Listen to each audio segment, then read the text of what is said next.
प्रजासत्ताक दिनानिमित्त पंढरपुरातील विठ्ठल मंदिरामध्ये आकर्षक सजावट, तिरंगा रंगांच्या फुलांनी विठुरायाचा गाभारा, सोळखांबी सभामंडप सजलं, विठ्ठल रुक्मिणी मातेला तिरंगी रंगाचं उपर्ण परिधान. कोस्टल रोड उद्यापासून पूर्ण क्षमतेने मुंबईकरांसाठी खुला होणार. प्रजासत्ताक दिनाच्या पार्श्वभूमीवर आज कोस्टल रोडचं मुख्यमंत्र्यांच्या हस्ते लोकार्पण. मरीन ड्राईव्ह ते वांद्रे हे अंतर केवळ 15 मिनिटात पार करता येणार.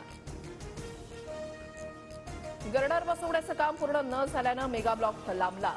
तिन्ही रेल्वे मार्गावरील वाहतूक उशिरानं. कामावर जाण्यासाठी चाकरमान्यांची रुळावरची कसरत. उद्धव ठाकरेंच्या शिवसेनेचं मुखपत्र असणाऱ्या सामनातून आणीबाणीचं समर्थन. इंदिरा गांधींना खलनायिका ठरवणारा इमर्जन्सी चित्रपट बॉक्स ऑफिसवर कोसळला, हीच इंदिरा गांधींची ताकद.